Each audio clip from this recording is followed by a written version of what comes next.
Price lord. ದೇವರ ಅತಿ ಪರಿಶುದ್ಧ ನಾಮಕ್ಕೆ ಸ್ತೋತ್ರವಾಗಲಿ. ಮತ್ತೊಂದು ದಿನವನ್ನು ಕಾಣುವಂತೆ ದೇವರು ನಮಗೆ ಸಹಾಯ ಮಾಡೋದಕ್ಕಾಗಿ ಸ್ತೋತ್ರ. ದೇವರ ವಾಕ್ಯವನ್ನು ಧ್ಯಾನಿಸುವಂತಹ ಈ ಒಂದು ಒಳ್ಳೆಯ ಸಮಯಕ್ಕಾಗಿ ನಾನು ದೇವರಿಗೆ ಸ್ತೋತ್ರವನ್ನು ಮಹಿಮೆಯನ್ನು ಸಲ್ಲಿಸ್ತೇನೆ. ಇಂದಿನ ವೇದ ಅಧ್ಯಯನಕ್ಕಾಗಿ ಒಂದು ವಾಕ್ಯವನ್ನು ಓದಿಕೊಳ್ಳೋಣ. ಯಾಕೋಬನ ಪತ್ರಿಕೆ 1ನೇ ಅಧ್ಯಾಯ 12ನೇ ವಾಕ್ಯ. ಕಷ್ಟವನ್ನು ಸಹಿಸಿಕೊಳ್ಳುವವನು ಧನ್ಯನು, ಅವನು ಪರಿಶೋಧಿತನಾದ ಮೇಲೆ ಜೀವವೆಂಬ ಜಯಮಾಲೆಯನ್ನು ಹೊಂದುವನು. ದೇವರ ವಾಕ್ಯದಲ್ಲಿ ಯಾಕೋಬನು ತನ್ನ ಪತ್ರಿಕೆಯನ್ನು ಬರೆಯುವಾಗ ಕ್ರಿಯೆಗಳಿಗೆ ಹೆಚ್ಚು ಪ್ರಾಮುಖ್ಯತೆಯನ್ನು ಕೊಟ್ಟು ಬರೀತಾನೆ.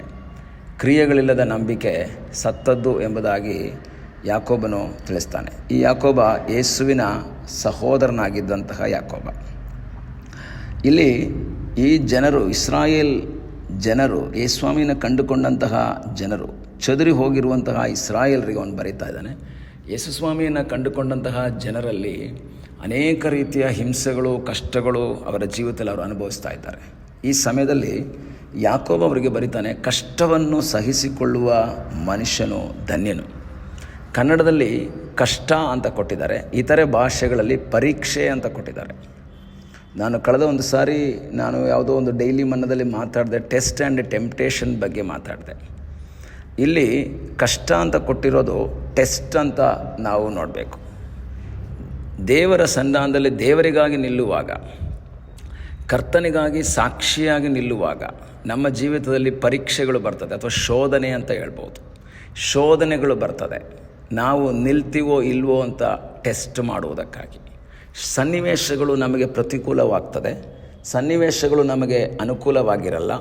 ಯೇಸುವನ್ನು ಆರಾಧಿಸುವಂತಹ ತನ್ನ ಮಕ್ಕಳಿಗೆ ವಿರುದ್ಧವಾಗಿ ಶೋಧನೆಗಳು ಬರ್ತದೆ. 2 ರೀತಿಯ ಶೋಧನೆಗಳು.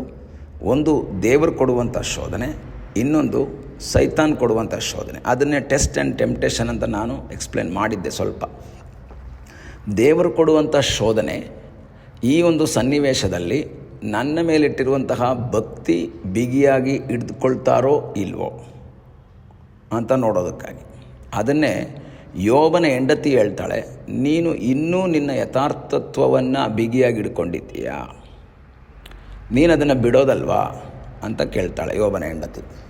ಅವಾಗ ದೇವರು ಪರೀಕ್ಷೆ ಮಾಡ್ತಾರೆ, ನಾವು ಈ ಸನ್ನಿವೇಶದಲ್ಲಿ ನಿಲ್ತೀವೋ ಇಲ್ವೋ ಅಂತ. ನಿಂತರೆ ನಮಗೆ ಆಶೀರ್ವಾದ. ಅದರ ಮೂಲಕ ಹಾದು ಹೋಗುವಾಗ, ಸನ್ನಿವೇಶಗಳು ಪ್ರತಿಕೂಲವಾದ ಸನ್ನಿವೇಶಗಳ ಮೂಲಕ ಹಾದು ಹೋಗುವಾಗ ನಾವು ನಿಲ್ತೀವೋ ಇಲ್ವೋ ಅಂತ ನೋಡೋದಕ್ಕಾಗಿ ಅದನ್ನು ಟೆಸ್ಟ್ ಅಂತ ಹೇಳ್ತೀವಿ. ಆದರೆ ಸೈತಾನನು ನಮಗೆ ಇದೇ ರೀತಿಯ ಶೋಧನೆಗಳನ್ನ ಕೊಡ್ತಾನೆ. ಅದು ನಾವು ನಿಲ್ಲಬೇಕು ಅಂತಲ್ಲ, ನಾವು ಬೀಳಬೇಕು ಎಂಬ ಉದ್ದೇಶದಿಂದ. ದೇವರು ಕೊಡೋದು ನಾವು ಇದನ್ನು ಜಯಿಸಿ ಮುಂದೆ ಬರಬೇಕು ಅಂತ ಉದ್ದೇಶದಿಂದ ಇರುವಾಗ, ಸೈತಾನ್ ಕೊಡೋದು ನಾವು ಇದರಲ್ಲಿ ಸೋತು ಹಿಂದೆ ಹೋಗಬೇಕು, ದೇವರನ್ನು ದೂಷಿಸಬೇಕು, ದೇವರಿಗೆ ವಿರುದ್ಧವಾಗಿ ಜೀವಿಸಬೇಕು. ಇದು ಸೈತಾನನ ಒಂದು ಉದ್ದೇಶ. ಆದರೆ ಇಲ್ಲಿ ಯಾಕೋಬ ಹೇಳ್ತಾ ಇರೋದು, ಕಷ್ಟವನ್ನು ಸಹಿಸಿಕೊಳ್ಳುವಂತಹ ಮನುಷ್ಯ ಧನ್ಯನು, ಅಥವಾ ಅದನ್ನು ಫೇಸ್ ಮಾಡಿ ಮುಂದೆ ಸಾಗುವಂಥ ವ್ಯಕ್ತಿ ಧನ್ಯನು.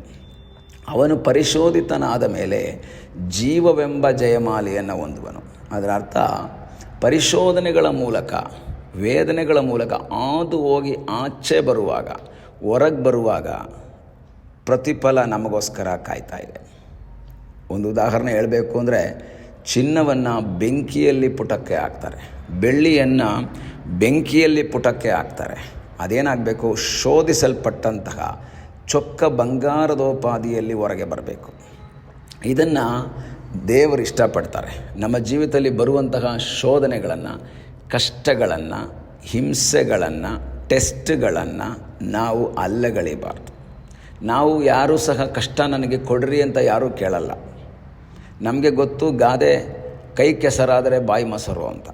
ಆದರೆ ಕೆಸರು ಮಾಡೋಕ್ಕೆ ಯಾರಿಗೂ ಸಿದ್ಧ ಇಲ್ಲ. ಎಲ್ಲರ ಬಾಯಿಗೂ ಮೊಸರು ಬೇಕು ಅನ್ನೋದೇ ಭಾಳ ಆಸೆ. ಇಡ್ಲಿ ತಗೊಂಡವ್ರಿಗೆ ಸಾಂಬಾರು ಅನ್ನೋದನ್ನು ನಮಗೆಲ್ಲ ಗೊತ್ತು. ಸಾಂಬಾರು ಫ್ರೀನೇ, ಇಡ್ಲಿಗೆ ದುಡ್ಡು ಕೊಡಬೇಕು. ಸಾಂಬಾರು ಫ್ರೀ ಇರೋದ್ರಿಂದ ಕೆಲವರು ಹೇಳ್ತಾರೆ, ನನಗೆ ಇಡ್ಲಿ ಬೇಡ, ನನಗೆ ಸಾಂಬಾರು ಮಾತ್ರ ಸಾಕು. ಇಲ್ಲ, ಇಡ್ಲಿ ಯಾರು ತಗೊಳ್ತಾರೋ ಅವರಿಗೆ ಸಾಂಬಾರು. ಕಷ್ಟವನ್ನು ಯಾರು ಸಹಿಸ್ಕೊಳ್ತಾರೋ ಅವರಿಗೆ ಜೀವಂಬ ಜಯಮಾಲೆ. ಯಾರು ಅದರಲ್ಲಿ ಫೇಲ್ ಆಗದಲ್ಲೇ ಪಾಸಾಗಿ ಮುಂದೆ ಬರ್ತಾರೋ ಅವರಿಗೆ ಜಯಮಾಲೆ, ಅವರಿಗೆ ಕಿರೀಟ. ಈ ಬೆಳಗ್ಗೆ ನನ್ನನ್ನು ಕೇಳುವ ಪ್ರಿಯ ದೇವರ ಮಕ್ಕಳೇ, ಒಂದು ವೇಳೆ ಶೋಧನೆಯ ಮೂಲಕ, ವೇದನೆಯ ಮೂಲಕ, ನಿರಾಶೆಯ ಮೂಲಕ ನೀನು ಹಾದು ಹೋಗ್ತಾ ಇದ್ದರೆ ನೀನು ನಿರಾಶೆ ಪಡಬೇಡ. ನಿನಗಾಗಿ ಅದ್ಭುತವನ್ನು ಮಾಡುವ ಸರ್ವಶಕ್ತನಾದ ಒಬ್ಬ ದೇವರು ಜೀವಿಸ್ತಾ ಇದ್ದಾನೆ. ನಿನ್ನ ಜೀವಿತದಲ್ಲಿ ಅದ್ಭುತ ಮಾಡುವ ಸರ್ವಶಕ್ತನಾದ ಒಬ್ಬ ದೇವರಿದ್ದಾನೆ. ನಿನ್ನ ಜೀವಿತದಲ್ಲಿ ಶೋಧನೆಗಳ ಮೂಲಕ ಹಾದು ಹೋಗಬೇಕಾದ್ರೆ ಯಾಕೆ ನನಗೆ ಈ ಶೋಧನೆ ಅಂತ ಹೇಳ್ಬೇಡ.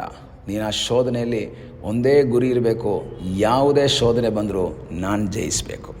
ಅದು ದೇವರ ಶೋಧನೆ ಕೊಟ್ಟರೂ ನಾನು ಜಯಿಸಬೇಕು, ಸೈತಾನ್ ಶೋಧನೆ ಕೊಟ್ಟರೂ ಜಯಿಸಬೇಕು. ಕಾರಣ ನಾವು ಜಯಶಾಲಿಗಳಾಗಿ ನಿಲ್ಲಬೇಕು ಅಂತ ಯೇಸು ಇಷ್ಟಪಡ್ತಾರೆ. ದೇವರ ವಾಕ್ಯದಲ್ಲಿ ಪ್ರಕಟಣೆಯಲ್ಲಿ ಓದ್ತೇವೆ, ಯಾವನು ಜಯ ಹೊಂದುತ್ತಾನೋ ಅವನಿಗೆ ನಾನು ಜಯಮಾಲೆಯನ್ನು ಕೊಡ್ತೀನಿ. ಫೇಲ್ ಆದವ್ರಿಗೆ ಯಾವುದೂ ಇಲ್ಲ.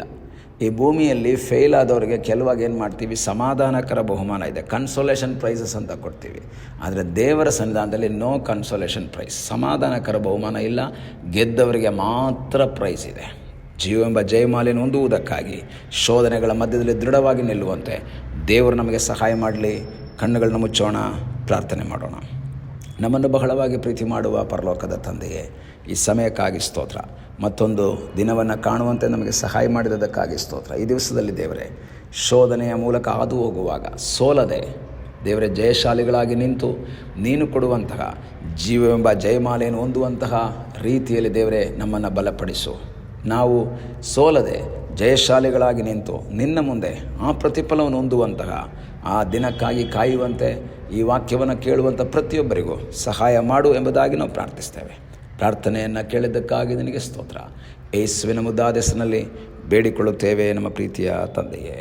ಆಮೇನ್. God bless you.